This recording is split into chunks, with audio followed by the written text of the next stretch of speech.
I spent in vanity and pride, caring not my Lord was crucified, knowing not it was for me he died on Calvary. Mercy there was great and grace was free, pardon there was multiplied to me. There my burdened soul found liberty at Calvary. By God's word at last my sin I learned, then I trembled at the law I'd spurn, till my guilty soul imploring turned to Calvary. Mercy there was great and grace was free, pardon there was multiplied to me. There my burdened soul found liberty at Calvary. Now I give to Jesus everything. Now I gladly own him as my King. Now my raptured soul can only sing of Calvary. Mercy there was great and grace was free, pardon there was multiplied to me. There my burdened soul found liberty at Calvary. Oh, the love that drew salvation's plan. Oh, the grace that brought it down to man. Oh, the mighty gulf that God did span at Calvary. Mercy there was great and grace was free, pardon there was multiplied to me. There my burdened soul found liberty at Calvary.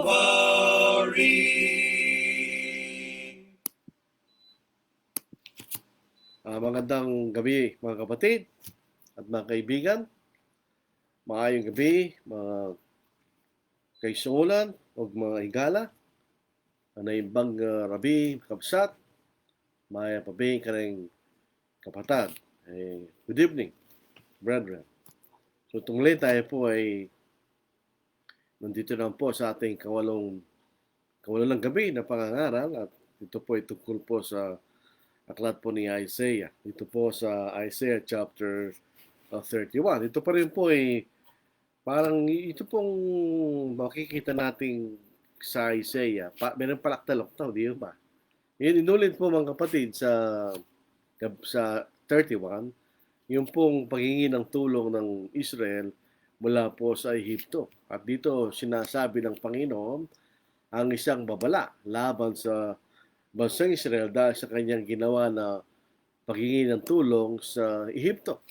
Sabi po natin sa ating sariling wika, "Woe to those who go down to Egypt for help and rely on horses, who trust in chariots because they are many, and in horsemen because they are very strong, but who do not look to the Holy One of Israel nor seek the Lord." Pansinin po natin, sa palagay ko po ay naalala po yung ating binabanggit na mga Hudyo, mahilig po sila sa estilo ng paulit-ulit.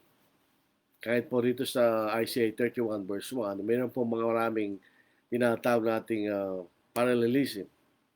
So ito po ang makikita natin dito. Kahabag-habag sila na sa Ehipto ay lumulusong upang humingi ng tulong at umaasa sa mga kabayo, na nagtitiwala sa mga karwahe sapagkat marami sila, at sa mga kabayo sapagkat napakalakas nila. Ngunit hindi sila nagtitiwala sa banal ng Israel. Ibig sabihin ng wu, ito po ay na magbibigay ng pagkasira o kapahamakan kanya. Ruinous, trouble, calamity, affliction kanya. Ito po ang mangyayari doon sa sabi rito, humingi ng tulong sa Ehipto. Sila po ay maging kahabag-habag kanya. Sila po ay may kapahamakan na darating sa kanila. So ito po ang bansang Israel, dahil nakita nilang kaharian ng Egypto, tulad po ng sinabi natin kagabi, sa panahon ng bago pa po naging makapangyarihan ng Assyria, ito po ay mas maliit na kaharian kaysa nung siya naging makapangyarihan. Ang Egypto ay kasinlaki ng Assyria, halos kasinlaki. So tumingin po ang Israel sa kapangyarihan ng Egypto para tulungan siya laban sa Assyria. Yun na makikita. Ngunit ngayon, nagbibigay ng babala ang Diyos sapagkat ang Israel ay nagtiwala sa Egypto at hindi sa Panginoon. Tandaan po lang, naalala po natin kagabi, tinakwil po nila ang pangalan ng Panginoon, ng banal ng Israel. Kanya. The Holy One of Israel, tinakwil nila yun. Kaya dito po sa pagtakwil nila sa Panginoon at pagtitiwala nila sa Egypto, dahil lang po ang Egypto po ay talagang sila magaling sa mga kabayo, sa mga chariots, kanya. Yun, magaling sila doon. Yun ang kailang pambihirang kakayahan. Pero sabi po rito, sila po ang bansang Israel na nagtiwala sa Egypto para sa tulong imbes sa Diyos, ito po ay magdadanas ng kalamidad o problema o kasiraan na manggagaling sa Diyos. Calamity will be experienced, Israel will experience calamity dahil ito po ang kagalitan ng Diyos. Bakit? Di sila nagtiwala sa banal ng Israel kanya. Sila nagtiwala sa isang bansa na Egypto, nalaman po natin kagabi na hindi naman walang kapakipakinabang dahil di sila nakatulong sa Judah. Dahil isa rin po ang Egypto sa naging nasakupan ng Assyria. Yun ang makikita po natin. Dito po sa ikalawa, gayon may siya'y pantas at nagdadala ng kapahamakan, hindi niya inuuro ang kanyang mga salita, kundi mag-aalsa laban sa sangbahayan na maggumagawa ng kasamaan at laban sa mga tumutulong sa mga gumagawa ng kasamaan. Yet he also is wise and will bring disaster and will not call back his words, but will rise against the house of evildoers and against the help of those who work iniquity. Kanya. So, makita natin ang Diyos ay marunong. Siya ay merong wala hanggang karunungan. God is omniscient. God is wise. Dito po sa Job, punta po tayo sa aklat ni Job, dito po sa chapter 9, isa ika-4 na talata, ito po ang ating mababasa. God is wise in heart and mighty in strength, who has hardened himself against him and prospered. Sino lumaban sa Diyos at siya yumulad o nagtagumpay, sabi po ni Job. At ang kanyang mga salita ay makapangyarihan. Maalala po natin sa Isaiah chapter 55, 10 to 11, na sinasabi ang kanyang mga salita ay hindi babalik na hindi ginawa ang kanyang layunin. Basahin natin.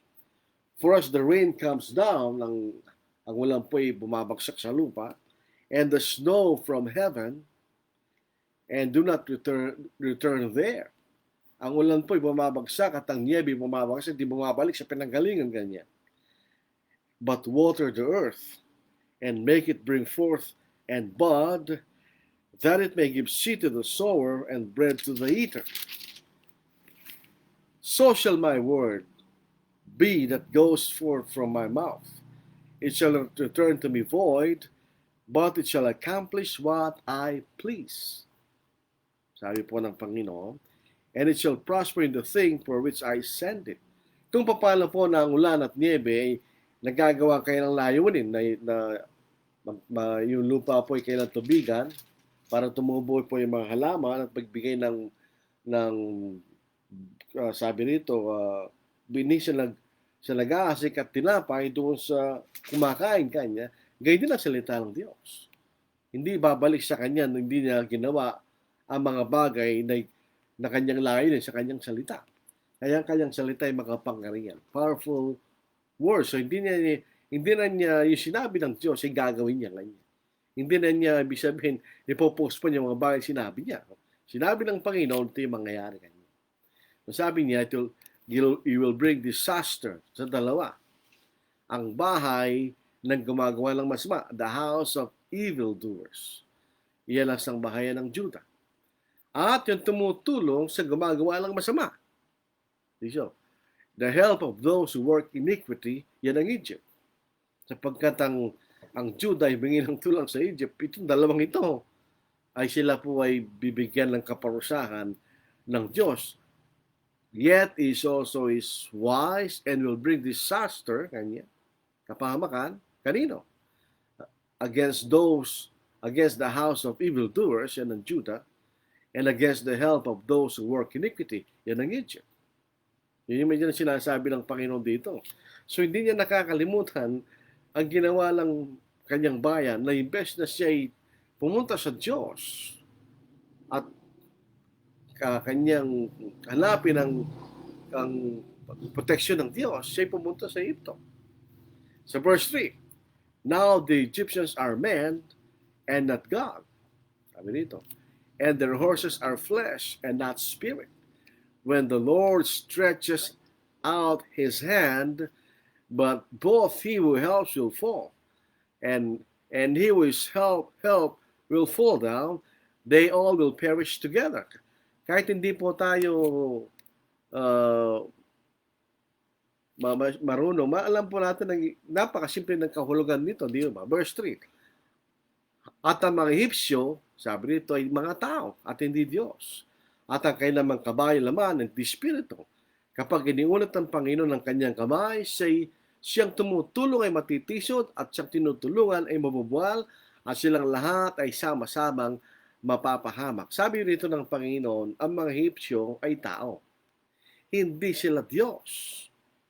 Yung po yung nagpapakilala, hindi sila Panginoon, hindi sila Diyos. Ang ibig sabihin, bagamat ang mga Ehipsyo ay may kapangyarihan, sila ay tao lang, hindi kasing kapangyarihan ng Diyos. Yun ang sinasabi niya. Dito po makikita natin. At ang kanyang mga kabayo, sabi rito, ay laman. Alam po niyo, ang kabayo nila mabilis. Pero sapagkat sila laman, may limitasyon. Yan po ang problema ng laman. May limitasyon, pero ang Diyos ay Espiritu. In other words, wala siya limitasyon na binibigay ng laman. Mas makapangyarihan ng Diyos kanya. Sapagkat walang limitasyon sa kanyang kapangyarihan, sapagkat hindi siya laman, siya Espiritu kanya. So, ang implikasyon dito, ang Ehipsyo at ang kanyang mga kailang kabayo ay makapangyarihan, totoo yan. Pero kung ikukumpara sa kapangyarihan ng Diyos, ay wala silang ibubuga. Sapagkat mas makapangyarihan ng Diyos. Sapagkat siya Espiritu. It's not limited like na katulad ng laman, which is limited. Meron siyang hangganan. Ang Panginoon wala. So ito po isang comparison between Egyptians at ang kailang kapangyarihan sa kailang mga kabayo at ang Diyos na isang Panginoong makapangyarihan at sa Espiritu. Walang limit sa kanyang kapangyarihan kanya. Ngayon, sabi pagka iniunat ang kanyang kamay, in other words, pag gagamitin niya ang kanyang kapangyarihan kanya, which is his power, ano mangyayari sa Egypt? Si Egypt ang tumulong. At ang Judah ang tinulungan. Ano mangyayari sa dalawa? Pagka iniunat ng Diyos ang kanyang kapangyarihan, silang dalawa kanya ay parehong babagsak. At sila ay parehong magagapi kanya. Tingnan natin sa Tagalog, alam po. They will fall down and perish together kanya. At silang lahat ay sama-samang mapapahamak. At sila'y mabubuwal. So yun ang makikita nating larawan sa talatang yun. In other words, nagkamali ang Israel at Judah sapagkat sila'y pumunta at nagmingi ng tulong sa isang bansa na mayroong tulay na may kapangyarihan pero kumpara sa kapangyarihan ng Diyos, wala silang sinabi. Pagkat ang Diyos ay omnipotent, walang hanggan ang kanyang kapangyarihan. Ito po sa ikaapat, for thus saith Jehovah unto me, as the lion and the young lion growling over his prey, if a multitude of shepherds be called forth against him, will not be dismayed at their voice, nor abase himself for the noise of them. So will Jehovah of hosts come down to fight upon Mount Zion and upon the hill thereof. Sa Tagalog po, para maliwanag ang ating pag-aaral, sapagkat ganitong sabi ng Panginoon sa akin, kung paano ang leon at ang batang leon ay umuungal sa kanyang biktima, at kapag isang pangkat ng mga pastol ay tinatawag laban sa kanya, ay hindi natatakot sa kanilang sigaw o nadudurog man dahil sa kanilang ingay, gayong bababa ang Panginoon na magbuo upang lumaban sa bundok ng Sion at ang burol nito. So, itignan po nyo ito po ay simile. So, iniahambing ng Diyos ang kanyang gagawin katulad sa isang leon at ang kanyang biktima. Ano bang gagawin ng leon sa kanyang biktima? Kaya kainin niya. So, ang Diyos ay may biktima. God has prey. P-R-E-Y. Meron siyang biktima. Sino ang kanyang biktima? Sino ang kanyang parusahan? Ang kanyang parusahan dito ang Juda at Ehipto. Yan ang kanyang biktima. Sila ang kanyang biktima kanya. Ang bansang Israel, Juda, ang kanyang biktima. Dahil nga po doon sa kailang ginawa. So ang Diyos, kung paano ang leon, hindi niya palulustan ang kanyang biktima. Kakainin niya yun eh. Hindi rin palulusan ng Diyos ang kanyang biktima kanya.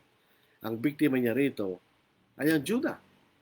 Kasama rin po ng Ehipto. Bakit? Ang Juda, makikita natin ang kanyang mga pastol, ano ito? Sila po ay mga masasama na kailang ginagawa. Katulad din namang politiko na umapi sa mga mahihirap sa bansang Juda. So ang Juda ang kanyang magiging biktima dahil sa kailang kasamaan. Hindi sila sumunod sa Diyos. Sa verse 5, sabi po natin sa Tagalog, may silang po ito. Gaya nga namang ibong nagsisilipad, gayon iingatan ng Panginoon na makbuo ang Jerusalem, iyon ay kanyang ingatan at ililigtas, kanyang ililigtas at iingatan niya. Bakit biglang nagbago? Samantalang sinabi ng Diyos na para pang Eastern Judah ay parang kanyang biktima, na parang leon ng Diyos, na kanyang sisilain ang kanyang biktima. Ba't nagbago ito? Ngayon makikita natin meron siyang kawaan. Nagbago, di ba? So, kanina siya maawa? Like birds flying around about, so will the Lord of hosts defend Jerusalem. Defending, He will also deliver it. Passing over, He will preserve it. Bakit ngayon biglang nagbago? Sino ang kanyang protection na? Kasi makikita natin rito, ang kanyang pag-iingat ay parang kanya namang ibon kanya. Yan, parang pag-iingat sa kanyang mga inakay. Gaya ng pag-iingat ng Diyos ay tender and protective care sa Jerusalem. Sino ang kanya tinutukoy? Yung tapat na labi. The faithful remnant.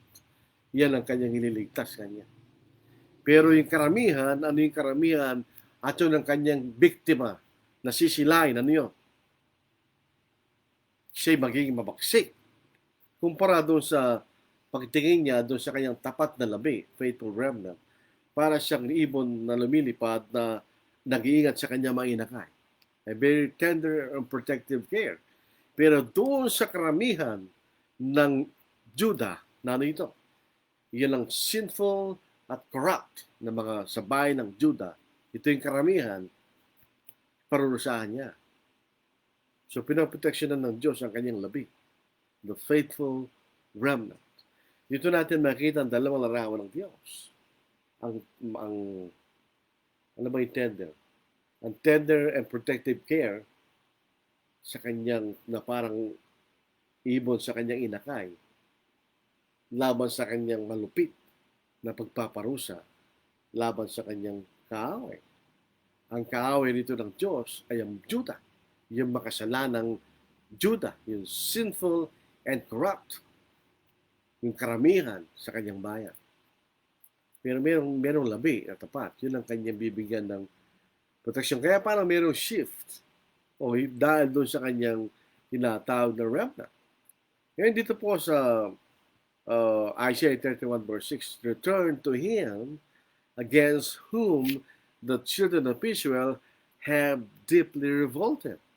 So in other words, hindi ito salita lang, hindi yan Diyos na nagsasalita ito, kundi si Isaiah kanya. Bumalik kayo kanya sa Diyos. Inikahit ang Israel na bumalik sa Diyos. Minsan magsisi sila. at manumbalik sa Diyos. At pagsisiyan nila mga pagkakasalang ginawa nila sa Diyos. At para sila makakamtan ng kapatawaran galing sa Diyos. Siyang Diyos po ay hindi naman siya sarado na wala ka ng pag-asa kung nagkasala ka. Actually, dito po sa Ezekiel, chapter 3, verse 11, si Ezekiel, hindi katulad ni Isaiah. Si Isaiah pre-exilic. Bago pa sila naging alipin sa lupain ng Babylon. Si Ezekiel, siya po ay during the exile, dun sa pagiging propeta. Say to them, as I live, says the Lord, I have no pleasure in the death of the wicked, but that the wicked turn from his way and live. Turn from your evil ways. For why should you die, O house of Israel? Sabihin, pinagsisisi ng Diyos ang kanyang bayan. So yun ang sinabi niya, bumalik kayo kanya, humingi kayo ng tawad para patawarin kayo ng Panginoon.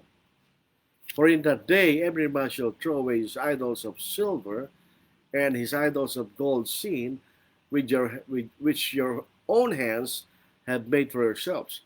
Karamihan po siya ng that day, ito tumutungkol sa pagdating ng Panginoon. Pero tignan lang po natin ng context. Ano yung that day? Pag siya'y bumalik mula sa pagkalipin ganyan. When the people return to the Lord, pag siya'y babalik sa Panginoon sa kailang pagbalik sa kailang lupain, siya'y babalik sa Panginoon. Anong gagawin nila doon? Itatapon nila lahat kailang mga Diyos-Diyosan.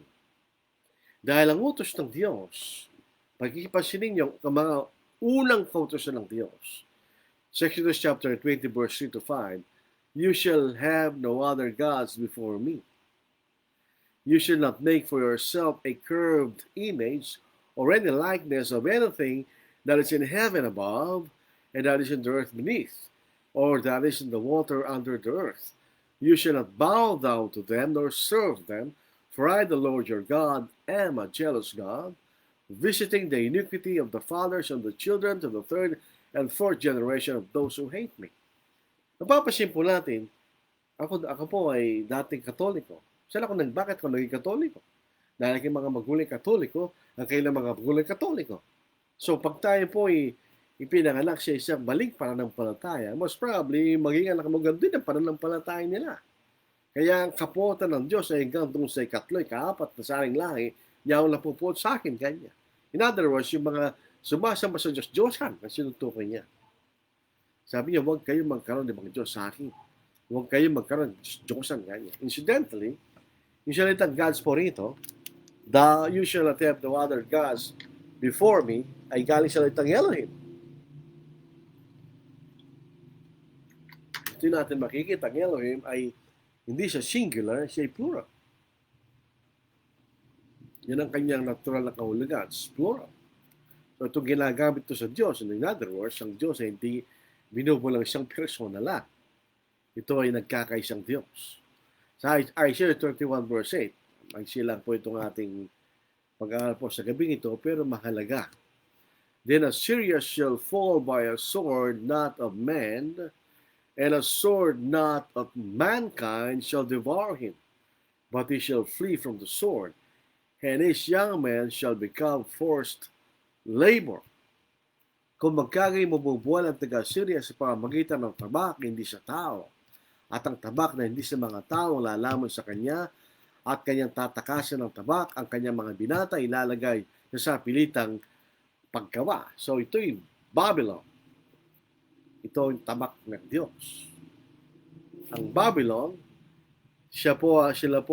ang Babylon ay nagtagumpay sa Nineveh. Sinakop niya ang Nineveh noong 612 AD. At pagkatapos po ng Babylon na siya magtagumpay, ang mga Medes sila naman po ang sumakop sa Babylon. Pero makita natin dito, ang naging tabak ng Diyos ay ang Babylon. Ginamit niyang Diyos ang Babylon para parusahan ang Assyria. Yan ang kanyang tabak. Dati, ginamit ng Diyos ang Assyria, yan ang kanyang pamalo, ng kanyang galit at kapuotan, ganyan, laban sa Israel. Pero ngayon, ang Assyria na parusahan ng Diyos. Ginamit niyang Babylon, ganyan. at ikanyang ipapahiya ang Assyria. Dito po sa Nahum chapter 3 verse 5. Behold, I am against you, says the Lord of hosts. I will lift your skirts over your face. I will show the nations your nakedness and the kingdoms your shame. And I will cast abominable filth upon you and make you vile and make you a spectacle. Ganyan. So, ibig sabihin, ilalantad ng Panginoon ang kanyang kahihiyan, ang kanyang kahinaan kanya. Bagamat siya'y naging makapangyarihang kaharian, pero sa panahon ng Babylon kanya, ipakikita ko yung kahinaan kanya. Ipapahiya kita kanya.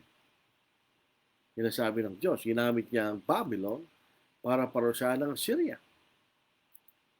Yun po makikita natin. At gayon din po Egypto. Ginamit niya yung Babylon para parusahan niya ang lupain po ng Egypto. So 39. So, sa verse 9. And his rock shall pass away by reason of terror, and his princess shall be dismayed at the ensign, saith Jehovah, whose fire is in Zion, and his furnace in Jerusalem. Ang kanyang bato ay mawawala dahil sa pagkasindak, at ang kanyang mga pinuno ay manginginig sa watamat. Sabi ng Panginoon, ng kanyang apoy nasa Zion, at ang kanyang hurno ay nasa Jerusalem. Kanya. Yung ensign, yun ang tanda. Kanya, ensign. Alam po yung rock, iba-iba pong binibigay na kahulugan. Sinasabi ng iba, ito'y tao. Sinasabi, ito raw po yung kuta ni Sennacherib. Yung ginamit niya laban sa para maproteksyon ang kanyang sarili laban sa Egypto. Pero sabi ng isang kapatid sa Marheli, ito yung maaaring tumutukoy sa hari ng Assyria o kanilang mga Diyos-Diyosa. Regardless kung anong kahulugan noon, ibig sabihin ng rock, ito ang kanyang inaasahan para sa kanyang proteksyon. So kung ano man yung bato na yon na inaasahan sa kanyang proteksyon, ito ay di nagtagumpay laban sa katulan ng Diyos. So yan ang sinasabi rito, at ang kanyang bato mawawala dahil sa pagkasindak. Hindi siya nabigyan ng proteksyon ng kanyang inaasahan kung sino man yun, o ano man yun na bato na sinasabi dito sa talatang ito.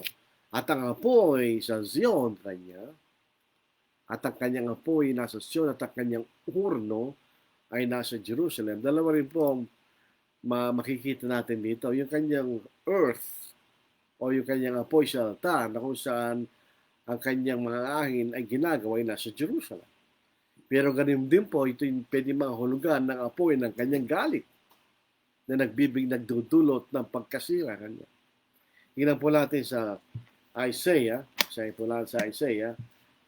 verse 6. Makikita po natin dito, sinasabi ng Diyos, ang mga makapangyarihan kanya. Sisirain ko ang Egypto, nagmigay ka ng tulong tong kanya. At makikita rin natin na ang Assyria ay aking parusahan kanya sa pamagitan ng Babylon. At ang Judah ay parusahan ng Diyos kasama ng Egypto dahil sila po ay nagsama laban sa Assyria at parusahan niya Judah dahil di siya humingi ng tulong sa Diyos. So 29 verse 6. You will be punished by the Lord of hosts with thunder and earthquake and great noise, with storm and tempest, and the flame of devouring fire. So, yung devouring fire, ito yung kanyang apoy ng kanyang kagalitan. Ganyan. Devouring fire, ito yung apoy na naninira. Ganyan. So, 27, so makikita natin, sa chapter 30, 27 to 28. Behold, the name of the Lord comes from afar. Ito nga po yung pinag-aralan natin ng isang 2 nights ago, na parang ang Diyos nung naging alipin ng kanyang bayan, para tinalikuran niya. Behold, the name of the Lord comes from afar, burning with his anger, and his burden is heavy. His lips are full of indignation, and his tongue like a devouring fire. His breath is like an overflowing stream, which reaches up to the neck, to shift the nations with the sieve of fertility, and there shall be a bridle in the jaws of the people, causing them to err. So ito pinakikita ng Diyos ang kanyang kapangyarihan. Kanyang patulong kayo sa Egypto, kanya. Ikaw na nagpatulong, na ikaw ay tumulong, pareho kayo kanya mabubuhal at parusahan. Kanya. At pati nga Syria na dati yan ang pamalo ng kanyang galit at tungkod ng kanyang kapuotan, yan din ay kanyang hatulan sa pamagitan ng Babylon. Later on, ang Babylon ay kanyang hatulan sa pamagitan ng Medo-Persian. Sapagkat ang Diyos ay matuwid. Kung inatulan niya ang kanyang bayan, dahil sa kanilang kasalanan, pagsama sa Diyos-Diyosan, ngayon din ang gagawin niya sa mga bansang lumaban sa Diyos. So, ito po ang ating paksa. Simple lang. Makikita nyo, simple lang ang aral lang na sinasabi rito eh. Kung ikaw ay naniniwala sa Diyos, kailangan ka magtiwala sa Diyos. Kailangan kang magtiwala sa kanyang kapangyarihan. Hindi tayo pwedeng umasa sa kapangyarihan ng tao. Kailangan tayo magtiwala sa kanyang karunungan, hindi sa karunungan ng tao kanya. Dahil wala kang maasahan doon. Napakasimple lang, pero dito po sa lumang tipan, nakikilala natin ang Diyos. Siya'y makapangyarihan, at sino mang lalaban sa Diyos, hindi siya magwawagi. Sino man lalaban sa kanyang bayan, hindi rin magwawagi kanya. Dito makita natin ang pinakatema po ng aklat niya ay si remnant. Yung faithful remnant na panggagalingan po ng ating Panginoon. Tingnan po natin bumati. Si Kennedy Pili Gambol kanya, Brother Pili, Brother Gambol. Gandang gabi, Brad. At sa mga listeners, gandang gabi rin, Brad. Rafael Ortiz present, Jimmy Lacambra, gandang gabi po. Rudy Yap Jr. present, John Bautista is present, willing to listen. Al John Ocampo, always listening and watching. Julie Divine Nutarte, watching from Digo City, Double There's. Wala po nakikita ang tanong kasi wala lang po tayong tatanong dito. Nakikita lang natin at nakikilala natin ang Diyos. Huwag tayo magtiwala sa tao, sa karunungan ng tao, sa kapangyarihan ng tao. Hindi maikukumpara sa kapangyarihan ng Diyos. Sabi niya, ang Egypto ay laman. Ang kanyang kabayo, mga laman, ang Diyos ay Espiritu. At the Spirit, there's no limitation. Pero ang kabayo, laman, at ipsyo, laman, may limitasyon kanya. So, hindi maaari magwagi laban sa Diyos. Wala tayong mga tanong, mga pating. Kung meron man kayong tanong, kahit di po may kaugnayan po sa ating pinag-aralan, welcome din po yun. Tayo po ay sama-samang nag-aaral. Napakalakas po ng ulan. Kasi dahil ito po ay araw ng pagtatrabaho ng pangalawa po namin anak na study at wala pang public transport. So, sinusundo ko siya. Napakalakas ng ulan papunta, napakalakas ng ulan pabalik. Talagang halos zero visibility. Pero umaasa ka lang sa linya ng daan. At siyempre, titiwala ka sa Diyos. Naabot kaming mapayapa, halos alas 8 na ng gabi. Kaya medyo nahuli po ako sa pagsisimula. Wala lang po tayong talong. Merong nag-move po yung cursor. Brother Kennedy Piligampol. As usual, nagbibigay po ng kanyang comment. Ang Diyos ay napakabait at inaamo pa ang mga tao na ulit-ulit. Yet, they continue to be stubborn and turning their eyes on nation who could not save them. In contrast, today, people with different faith continue to do so. In the end, truth will come out just like the parable of the weeds among the wheat in Matthew. Totoo po yun. In denominations, they rely on their wisdom. Tayo hindi. We rely on the wisdom of God. So in the end, pagdating po ng judgment day, they will perish and fall. Katulad po rito ng Egypt at Judah, they perish and fall kanya. Pero tayo hindi. Sapagkat tayo ay nagtitiwala sa kapangyarihan ng Diyos. So tingnan po niyo itong lesson sa Old Testament, totoo pa rin nga ngayon. Kahit po tayo mag-Kristiyano, sometimes yung ibang mga kapatid, sila yung lumalabas. They veer out of the scriptures. They veer out of the scriptures. One, we have to stay within the authority of God. At hindi tayo niya pababayaan. At tandaan po natin, palaging remnant, palaging labi. Si Noah, labi, 8 lang. Sodom at Gomorrah, 4 naging 3. Kahit saan kakaunti. Ang bayan ng Diyos, ang tapat na bayan ng Diyos, is always a remnant. Palaging kakaunti. So wag na tayong mag-imagine that we will conquer many souls. Yun ang gusto natin. That is ideal, but it will not happen. Dahil ang tao po ay matigas ang ulo. Stubborn. He is stubborn. Hindi siya pailalim sa karunungan ng Diyos. But, learning from the lessons, wala tayong magagawa doon. If you go against God, calamity ang pupunta sa iyo. If you go with God, blessings. The same noon, the same today. Walang pagkakaiba. Ang nagkaiba lang yung kautusan.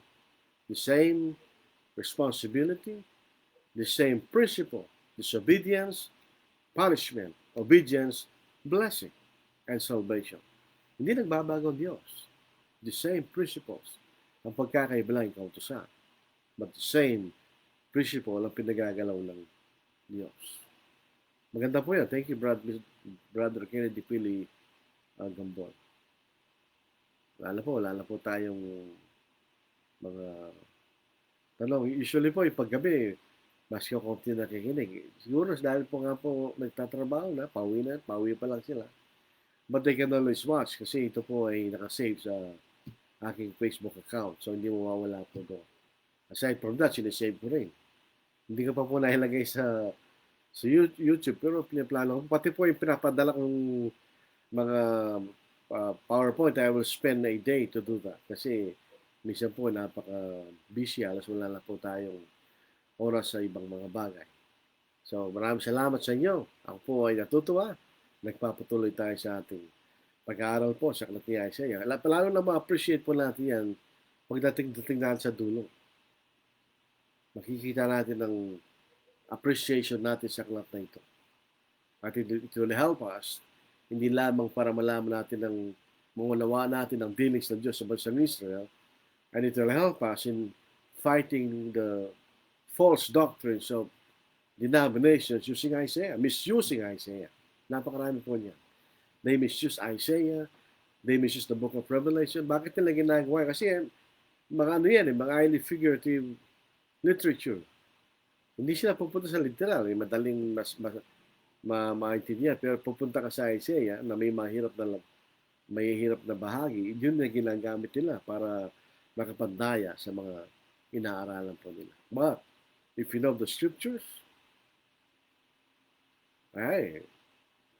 kahit ano pang kamalian, ay may sagot. Galing po sa mga banal na salita.